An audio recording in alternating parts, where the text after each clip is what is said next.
Shalom teman-teman. Kehadiran keluarga dalam kehidupan seseorang adalah hal yang berharga. Namun, terkadang kita tidak sadar akan hal tersebut. Apa itu keluarga? Dan seberapa penting keluarga bagi hidup kita? Pada video ini, kita akan membahas mengenai keluarga, agar kita lebih memahami pengertian dan fungsi keluarga, sehingga kita bisa lebih mencintai dan menghargai keluarga yang kita miliki. Jadi, simak video ini sampai selesai ya.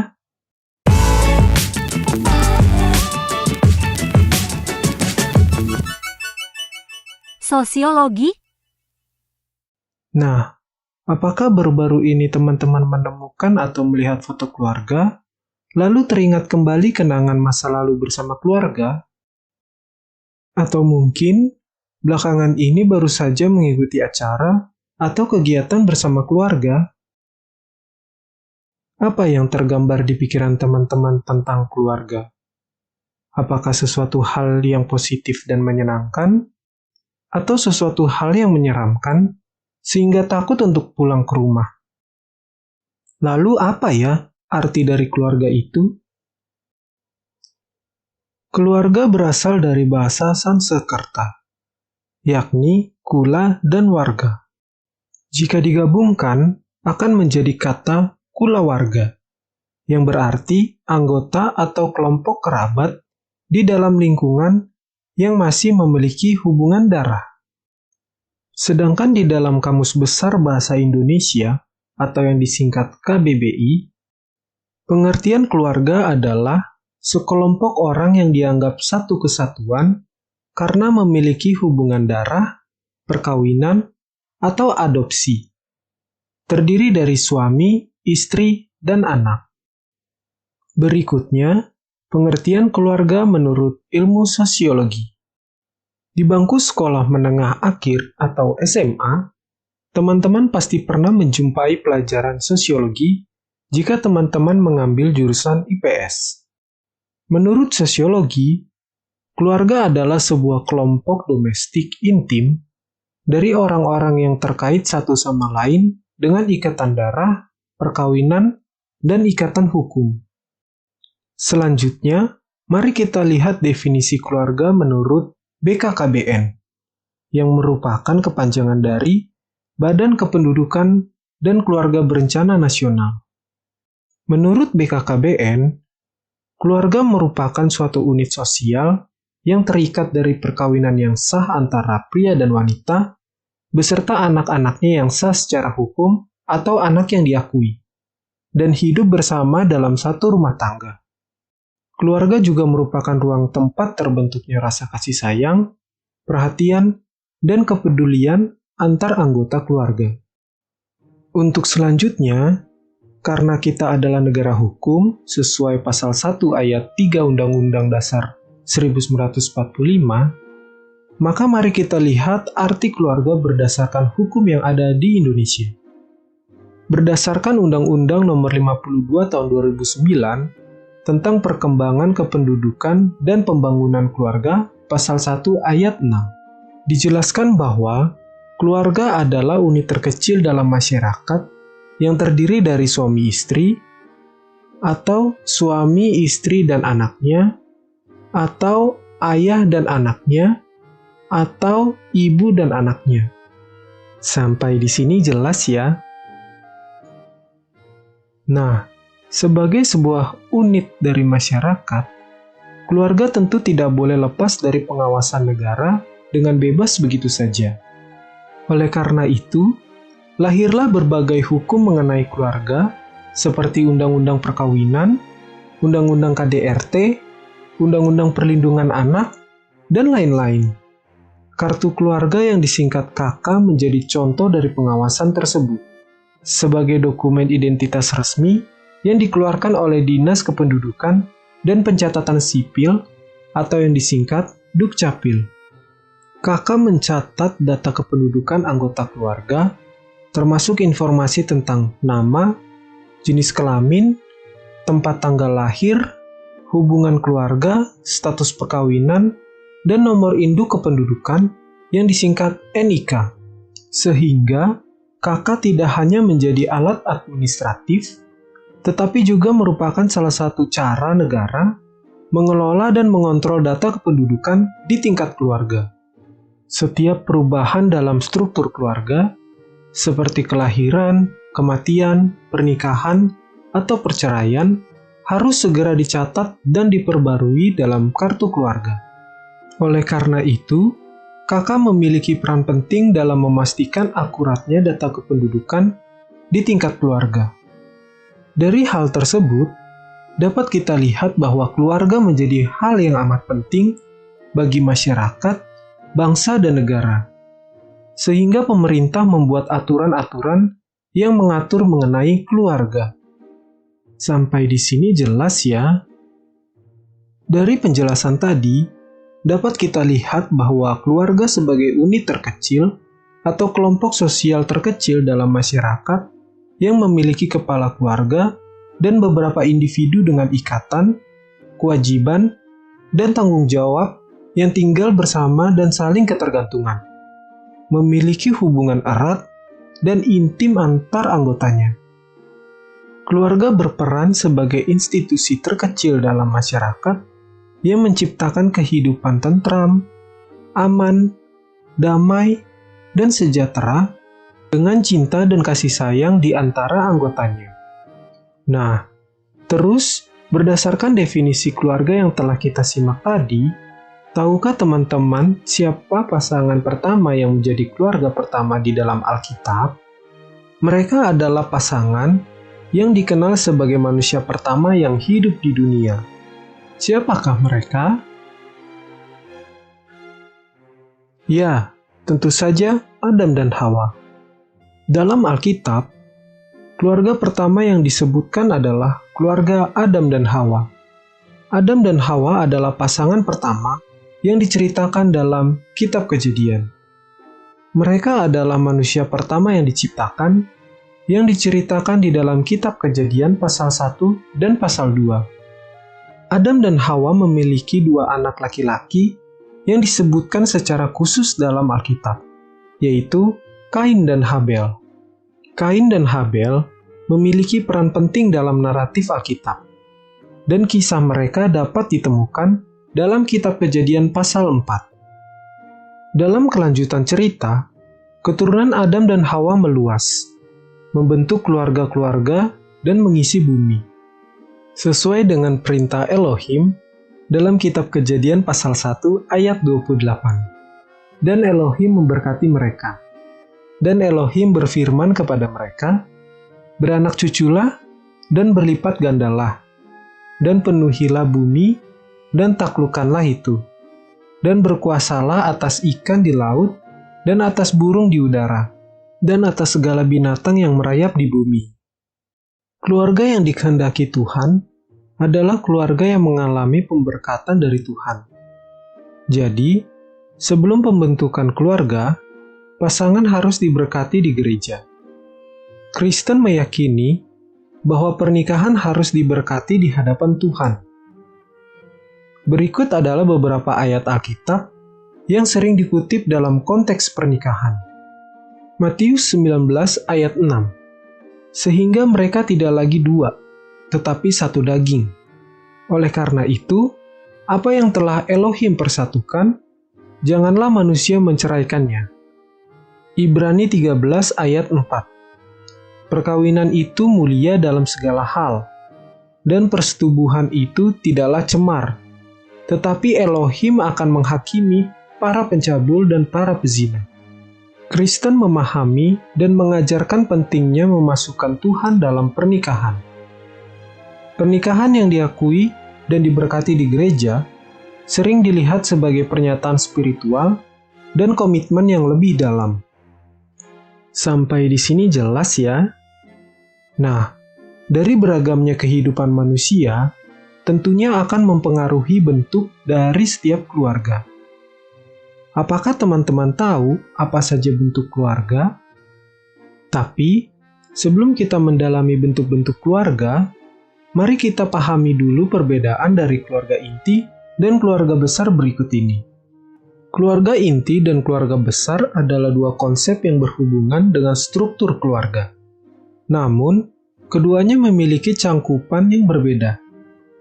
Keluarga inti merujuk pada unit keluarga dasar atau inti yang terdiri dari orang tua dan anak-anak mereka. Keluarga inti biasanya terdiri dari suami, istri, dan anak-anak mereka yang tinggal dalam satu rumah tangga. Ini adalah kelompok inti yang langsung terlibat dalam perawatan dan pendidikan anak-anak. Sedangkan keluarga besar melibatkan lebih banyak anggota keluarga daripada keluarga inti. Keluarga besar mencakup anggota keluarga yang lebih luas seperti kakek, nenek, paman, bibi, sepupu, dan mungkin keluarga yang lebih jauh. Anggota keluarga besar dapat tinggal di tempat yang berbeda dan tidak selalu tinggal bersama. Tetapi mereka masih dianggap sebagai bagian dari keluarga yang lebih besar. Oke, sampai di sini jelas ya. Lalu bagaimana dengan bentuk keluarga? Nah, ada dua macam bentuk keluarga dilihat dari bagaimana keputusan diambil, yaitu berdasarkan lokasi dan berdasarkan pola otoritas. Bentuk keluarga berdasarkan lokasi tempat tinggalnya. Pertama, adat yang memberi kebebasan kepada sepasang suami istri untuk memilih tempat tinggalnya, baik itu di sekitar kediaman kaum kerabat suami ataupun di sekitar kediaman kaum kerabat istri. Yang kedua, adat yang menentukan bahwa sepasang suami istri diharuskan menetap di sekitar pusat kediaman kaum kerabat suami.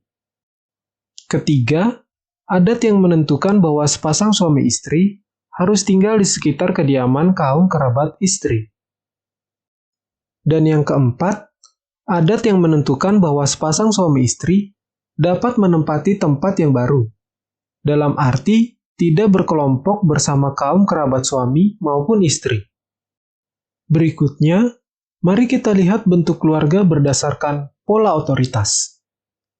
Ada 3 jenis bentuk keluarga berdasarkan pola otoritasnya, yaitu patriarkal, matriarkal, dan equalitarian. Patriarkal adalah otoritas di dalam keluarga yang dimiliki oleh laki-laki atau laki-laki tertua, umumnya ayah. Contohnya ialah suku Batak yang mendiami wilayah Sumatera Utara.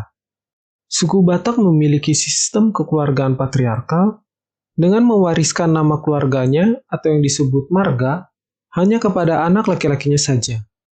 Sedangkan matriarkal adalah otoritas di dalam keluarga yang dimiliki oleh perempuan atau perempuan tertua, umumnya ibu.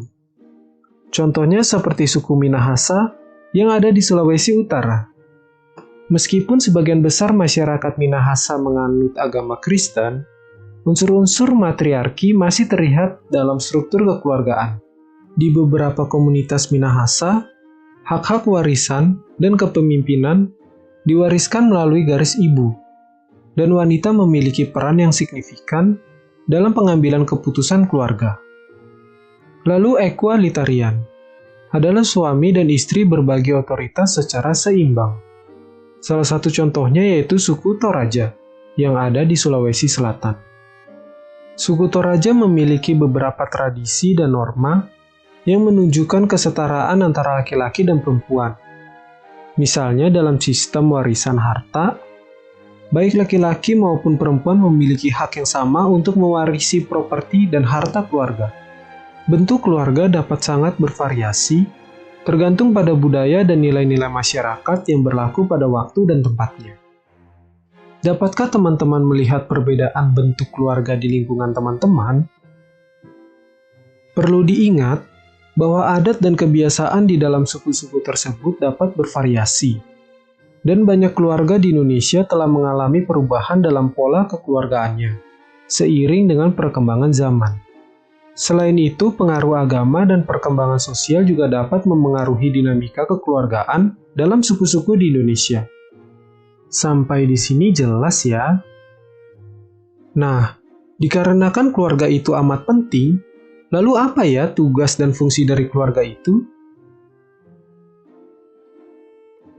Tugas dan tanggung jawab kedua orang tua terhadap anaknya diatur di dalam Undang-Undang Nomor 1 Tahun 1974 tentang Perkawinan, Pasal 45. Disebutkan sebagai berikut. Ayat 1. Kedua orang tua wajib memelihara dan mendidik anak-anak mereka sebaik-baiknya.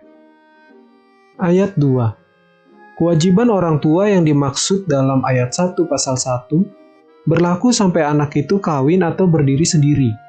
Kewajiban berlaku meskipun perkawinan antara keduanya putus.